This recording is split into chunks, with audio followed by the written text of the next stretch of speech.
بسم اللہ الرحمن الرحیم۔ السلام علیکم، ہمارے چینل میں خوش آمدید۔ میرا نام رانی ہے۔ رانی نام مجھ پر فٹ بھی بیٹھتا تھا کیونکہ میں انتہائی خوبصورت نین نقش رکھتی تھی۔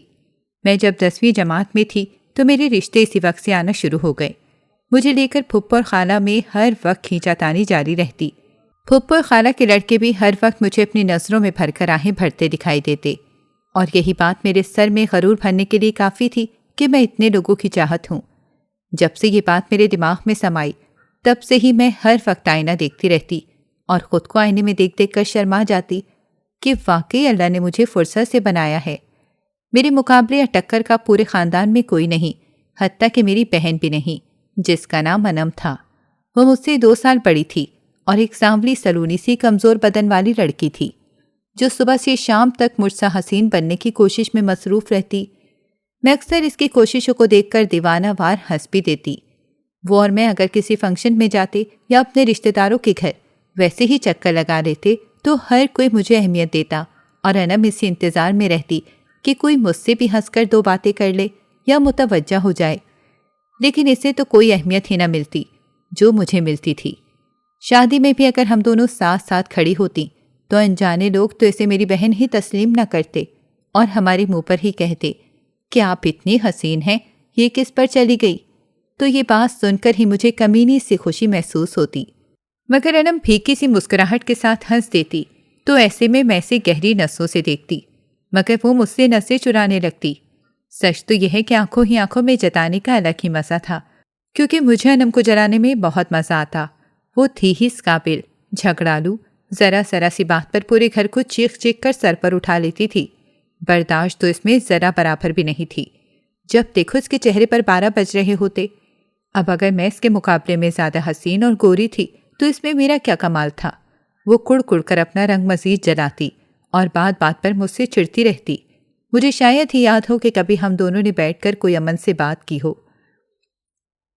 ہمارے درمیان ایک عجیب سی لڑائی رہتی تھی جس کا کوئی منہ سرا نہیں ہوتا تھا۔ اس کی انہی عادتوں کی وجہ سے میرا دل ہی نہیں کرتا تھا کہ میں اس سے بات کروں، لیکن وہ کوئی نہ کوئی موقع ایسا تلاش کر ہی لیتی یا کسی نہ کسی بات پر مجھ سے بحث شروع کر دیتی کہ جس پر مجھے بھی غصہ آ جاتا۔ میں جانتی تھی کہ اس کی کمزوری کیا ہے، لہٰذا اس کے سانولے رنگ روپ پر تاک تاک کر تانے دیتی کہ وہ ادموئی ہو کر میرے سامنے سے ہٹ جاتی۔ وہ میرے تانے سننے کے بعد میری تنہا خوبصورت نظر آنے کے لیے کئی ٹوٹکے استعمال کرتی۔ کبھی رنگ گورا کرنے والی کریمیں بازار سے لاتی، ان سے رنگ تو کیا گورا ہونا تھا، الٹا چہرے پر داغ دھبے بن جاتے۔ تو پھر وہ ان کا علاج کرنے کے لیے دیسی گھریلو ٹوٹکے اپنے چہرے پر مل مل کر آزماتی۔ تو میں اکثر اسے چڑھاتے ہوئے کہتی کہ تم کچھ بھی کر لو، تمہارا کالا رنگ گورا نہیں ہونے والا، تم جیسی ہو ویسی کی ویسی ہی رہو گی، خواہ مخواہ اپنی انرجی ضائع کرنے کا کیا فائدہ؟ اس گھر کا آدھا بجٹ تمہارے گورا بننے کے خواب پر ضائع ہو جاتا ہے، رحم کرو ہم پر بھی اور خود پر بھی۔ تو میری باتیں سن کر وہ جل بھن جاتی، اس کا چہرہ مزید تاریک ہو جاتا اور پھر وہ مجھ سے لڑنے پر اتر آتی۔ تو میں اسے چڑھاتے ہوئے مزید کہتی کہ دیکھنا تم یہ ٹوٹکے ہی ملتی رہ جاؤ گی اور میری شادی تم سے پہلے ہو جائے گی۔ میری تو ویسے ہی نیچرل بیوٹی ہے، جو بھی دیکھتا ہے میرا دیوانہ ہو جاتا ہے۔ تبھی تو دیکھ لو، تم سے چھوٹی ہونے کے باوجود لڑکے والے رشتے تمہارے لیے لانے کے بجائے میرے پیچھے باولے ہوئے پڑے ہیں۔ خاندان ہے یا خاندان سے باہر، سبھی مجھ سے اپنے بیٹے کی شادی کرنے کے لیے اتنے بے قرار ہیں کہ گھر کے 100 چکر لگاتے ہیں۔ ایسے میں تمہارا کیا بنے گا کالیا؟ میرا یہ جملہ سن کر وہ ایک دم مشتعل ہو جاتی اور پھر اٹھ کر مجھ پر حملہ کر دیتی۔ اس کے بڑے بڑے لمبے ناخن میرے چہرے سے صرف چند انچ کی ہی دوری پر ہوتے، جنہیں میں بڑی مشکل سے اس کا ہاتھ پکڑ کر دور رکھتی، ورنہ اس کا بس چلتا تو میرا چہرہ بگاڑنے میں وہ دیر نہ کرتی، اور جب وہ مجھ پر جسمانی طور پر حاوی نہ ہو پاتی تو زور زور سے چیخنا شروع کر دیتی اور پورے گھر کو سر پر اٹھا لیتی۔ تو امی دوڑتی دوڑتی کمرے میں آتی اور مجھے ڈانٹنے کے بجائے الٹا اس کو ڈانٹتی کہ کیوں ہر وقت تم نے گھر میں نحوست مچائی ہوتی ہے، تمہاری آواز گھر کی دہلیز کو پار کر کے پورے محلے میں جا رہی ہے، لوگ کیا کہیں گے کہ ایک تو صرف اس کی بیٹیاں ہیں اور وہ بھی باولی ہو کر ہر وقت چیختی رہتی ہیں، کیوں پورے محلے میں میری ناک کٹوانے پر تلی رہتی ہو؟ تو وہ چیخ کر امی سے کہتی، آپ کو ہر وقت میں ہی کیوں چیختی نظر آتی ہوں، آپ رانی کی طرف کیوں نہیں دیکھتی؟ تو امی تیش سے اس کو دیکھ کر بولتی، رانی کی چیخیں تو مجھے کبھی نہیں سنائی دیں،